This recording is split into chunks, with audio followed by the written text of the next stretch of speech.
911 emergency. Do you need police, fire, ambulance? Just to let you know who I am. Tanya's right there. She's been really good. You have two young, innocent girls, and then you have a psychopath that's tormenting the police. You think I would be stupid enough to leave fingerprints behind when I make a phone call? This guy, he's not just somebody who sort of killed somebody. He's really a sick mind, and he's still out there. I'm the one giving me the chance to try and find me. I'll be cruising around looking for someone else. I'm moving back to Alberta. I'm not going to wait around to be killed. Something has to be done. They have to do something. Because we're losing our kids to these monsters, and he phones the police and he says he's going to do it again.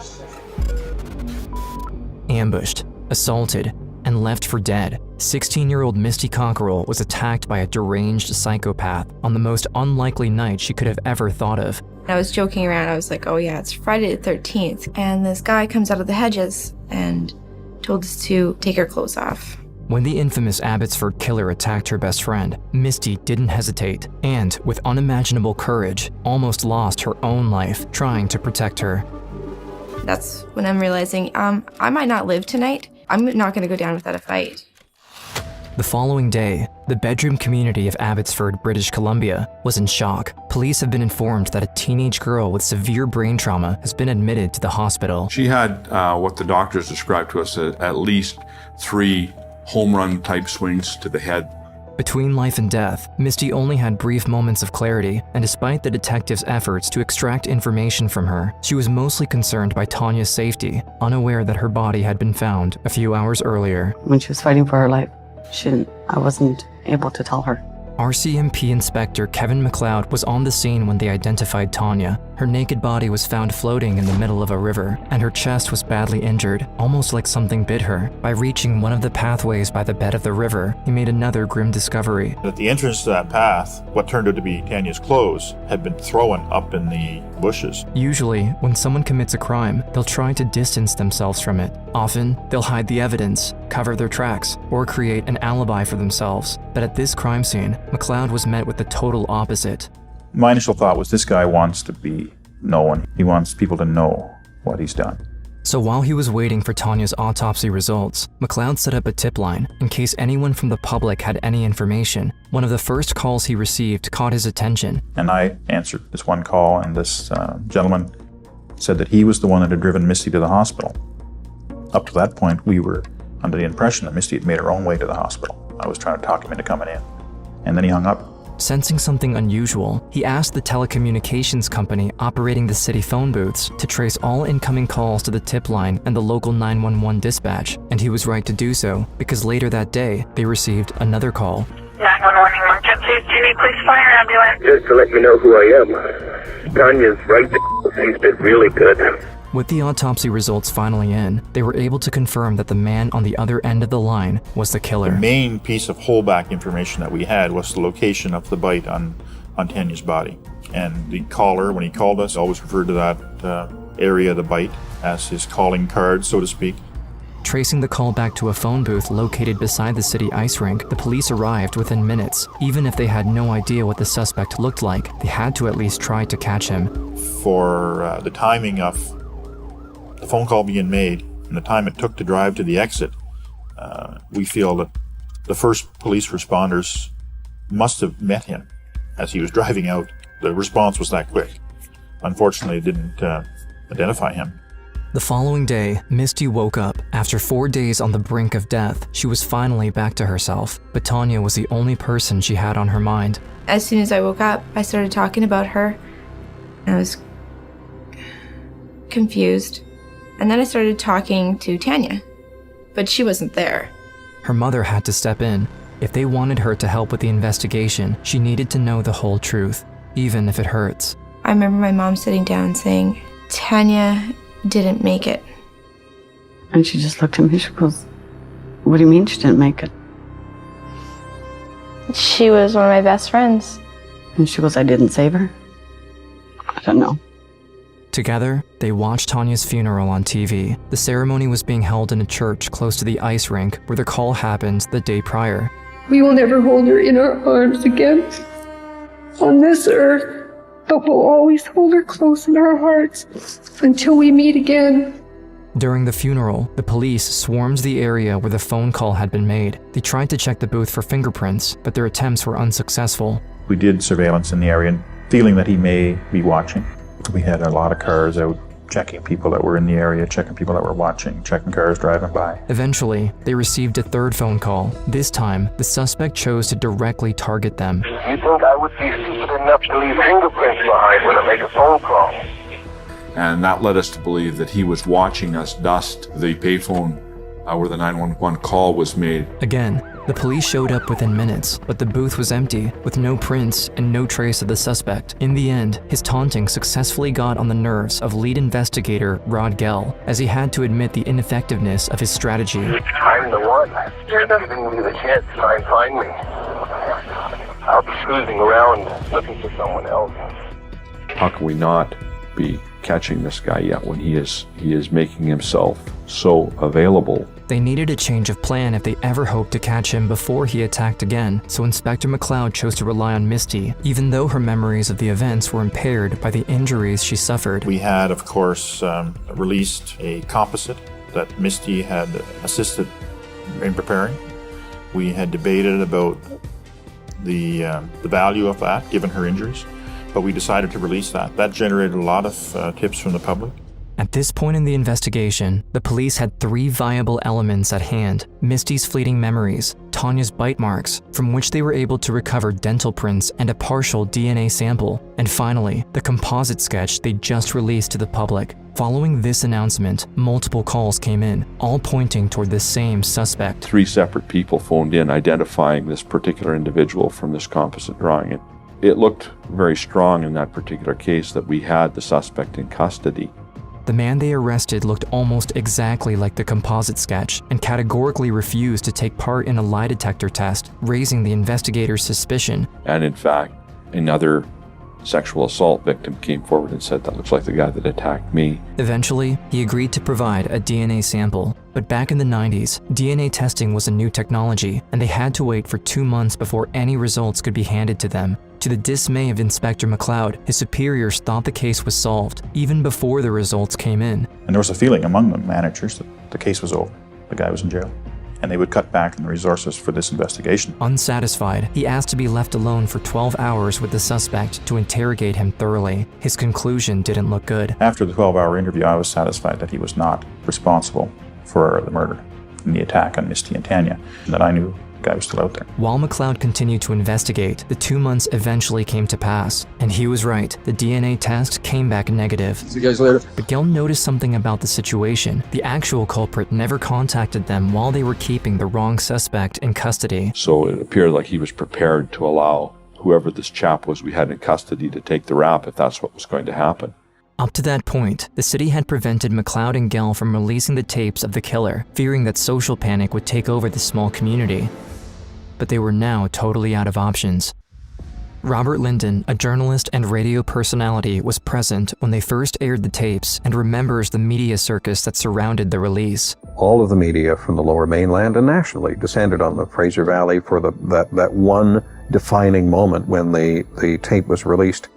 They have nothing else to go on. And that was really the point of this whole investigation, was that they had nothing else to go on but that voice. I'll be cruising around looking for someone else. City officials were right though. The population's immediate reaction was one of fear and disgust. It was the first time they heard the killer directly threatening them and taunting the police. People were being escorted by security guards to their cars. Everybody traveled in pairs. The community was in terror. I'm not going to wait around to be killed. Canadian media and news outlets soon stormed the city, interviewing Gell, McLeod, and panicked passersby. Something has to be done. They have to do something. Because we're losing our kids to these monsters, and he phones the police and he says he's going to do it again. The campaign proved to be almost too successful, with thousands of people calling in, overloading the Abbotsford Police and RCMP capacities to investigate each and every lead. 9,500 tips came in. So we're getting lookalikes to the composite drawings and sound-alikes to the voice. Shortly after, the suspect started to communicate again. This time, he directly targeted Misty. He called quite a few times. It's a terrible thing to do to someone who has been a victim, right? and my family and I were put into witness protection. Gail thought that by securing Misty's family into the witness protection program, she would be spared from future contact with the killer. This seemed to have angered the suspect because, for his next move, he went all out. He took Tanya's gravestone and he defaced it, wrote across her face, why would you do that? Haven't you done enough to her? He called the local radio station and told the host to go look for his car in the parking lot. And there was the headstone, slammed against the hood of his car in broad daylight in the middle of the city. And quite amazingly, nobody saw him lift this big 180-pound headstone out of there and put it on the hood of the car. So it was like we were chasing a ghost, eh? This guy's invisible. It seemed like the intense media coverage and the attention he got from the release of the tapes reignited his willingness to communicate with them. Things weren't moving along fast enough for him, so what does he do? The wildest thing possible. But the story had moved up a notch. Now the media was part of the story. Got all the publicity he could possibly hope for as a result of it. But apparently, it still wasn't enough, because after that, not only did he call them again, but he also sent them a letter. 911 emergency, Jimmy, please fire ambulance. How would you like my present? I told you guys. I'm sorry, sir, I can't hear you, sir. How would you like my present? I told you guys. I'm sorry, I can't hear you. Take your decision. He had walked up to the front of this house and right through the front living room window he heaved this wrench. After carefully opening the letter strapped to the wrench, McLeod and Gill finally discovered the extent of his crimes. Turns out that the Abbotsford killer was not only a murderer, but also a serial rapist with a particular interest in teenage girls, who he refers to as his conquests. Never forget the night we've read that note for the first time, and just chills going up my spine. It was absolutely terrifying. He talked about other conquests, and in the end he said, "You won't catch me, and I will strike again. Goodbye for now, guys." But finally, the suspect made a mistake. On the piece of tape, holding the wrench and the letter together, the police found a fingerprint. They immediately logged it into the national database. Our whole perception of who we were after changed. We were thinking before it would be somebody that had a record for sexual assault or something like that, a known criminal or some kind of criminal record. And in fact, he did not have a criminal record at all. Later that day, the police received a most unusual call. On the other end of the line is someone claiming to be the mother of the man behind the calls. She phoned our tips line and told one of the tip takers, I think that's my son's voice, and he fishes at the Vedder River, and he went to Tanya Smith's funeral. She knew that. Contrary to the behavior seen in the last major suspect, this man wasn't cooperative at all. He refused to follow them to the station and didn't provide any further information. So I told him if he was innocent, get down there and cooperate. Get down to the police station. If you're guilty, we'll get you. Apparently, the suspect wasn't aware that he left a fingerprint on the letter because it was the only thing he agreed to provide to investigators. He seemed to be confident that he was going to supply his fingerprints, and he was going to walk out after supplying his fingerprints. His lawyer asked that his fingerprints be examined right there, at the station, under the condition that they should be destroyed if a match couldn't be established. Innocent people will proclaim their innocence, loud and long. Guilty guys will run to their lawyer. Generally, not always, but generally. So they did the test in the cell block, right in front of him. Jerry Ennis, a forensic scientist, performed the check. My heart was racing. It felt like I'd won the lottery when I compared that print and found that it was his. So I advised the investigators, I think it was Inspector Gale, and I advised him that that was his print. From tears to high fives or sighs of relief, the Abbotsford police and the RCMP were overjoyed to finally have a credible suspect in custody. But Inspector McLeod knew that they weren't done with the Friday the 13th murder just yet. The most important part of their ordeal was yet to come. When there's an arrest made, as far as the police are concerned, that's really when the work starts. Because now the clock is ticking to get ready for trial. And the suspect was prepared, bringing in a strong defense. He claims that he was responsible for the rape of Tanya, but not the attack. This allowed him to plead not guilty to the murder charges imposed upon him. I think what he said on the stand was that he had sex with Tanya. That's consistent with the evidence. But then there's no direct evidence that says that he was the person that threw her in the river and in fact killed her because she drowned. Without any evidence to back the murder charges, the Crown wasn't in a good position, but the prosecutor had a backup. On the last day of the trial, Misty took the stand. After 7 months of rehabilitation, she regained most of her memory and went on to deliver a horrifying testimony starting from the beginning. I was joking around. I was like, oh yeah, it's Friday the 13th. And this guy comes out of the hedges and told us to take our clothes off when he brought out the baseball bat. Paralyzed by fear, Misty took a good look at the man, but couldn't move at all. When I looked at his face, it looked like we weren't going to live through it. As the man started to force himself upon her friend, Misty watched in horror. The look on Tanya's face, she had such big, big eyes, and they just looked completely empty and lost and scared. In the panic of the moment, Misty felt powerless. She could have run away, but couldn't even imagine leaving Tanya behind. The only thing she could do was stare in shock. That's when he's like, stop looking at me, bitch. You're gonna find out what this is like later. Well, now I'm on my knees, on the ground, thinking, now what? As their attacker was undoing his pants, he accidentally dropped his baseball bat. Misty didn't flinch and immediately tried to reverse the situation. I grabbed the bat, and I'm angry. And I'm thinking, I'm just gonna hit this guy in the head. I don't care if he dies. But to her surprise, the man didn't move an inch. Instead, he turned around and grabbed the bat from her hands. Afterward, he immediately jumped at her and started beating her ceaselessly. I turned around and I covered my head, and I was screaming for help. And I was like, please, I'm so sorry, I'm so sorry. And I was thinking, this is it. It's over. The moment of truth came when she was asked to identify the man who attacked her and killed Tanya. He was staring at her and smiling and giving that cocky grin. And I thought, you think the judge can't see you? And she just stared right back at him and said, point, and she pointed to him. It can't hurt you now. That was a proud moment. After Misty's testimony, the judge directly convicted him. He was sentenced to life. And so I started crying, and I was like overjoyed. After months of terror, the residents of Abbotsford, Misty, and Tanya's family were finally liberated. Members of the team put their lives on hold for 7 months. We all lived in the community. We all knew the threat. He tried to break her, but she made sure that he would never do this to anyone ever again.